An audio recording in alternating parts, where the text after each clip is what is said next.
ওম শ্রী গণেশায় নম। ওম নমঃ শিবায়। তো আমি আমার এই ভিডিওতে খুবই সংক্ষিপ্ত আলোচনা করতে চলেছি 8 শ্রাবণ 25শে জুলাই শুক্রবার। আজ সূর্যোদয় 5টা 7 AM, সূর্যাস্ত 6টা 21 PM, শুক্লপক্ষের প্রতিপদ, পুষ্যা নক্ষত্র, বজ্রযোগ, জন্মে কর্কট রাশি, বিপ্রবর্ণ দেবগণ, অষ্টোত্তরী চন্দ্রের দশা, বিংশোত্তরী শনির দশা, অপরাহ্ন 5টা 27 গতে রাক্ষসগণ, বিংশোত্তরী বুধের দশা। আজ প্রতি রাশির শুভ শুভ কি ফল লাভ হবে সেই সম্পর্কে খুবই সংক্ষিপ্ত আলোচনা। মেষ রাশির ষড়যন্ত্রের শিকার হবেন।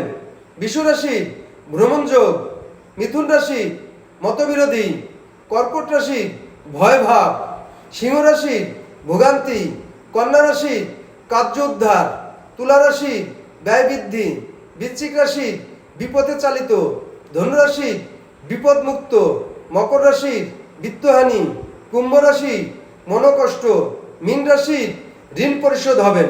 তো বন্ধুরা, এই ছিল আমার এই ভিডিওর মূল সংক্ষিপ্ত আলোচনা। নমস্কার।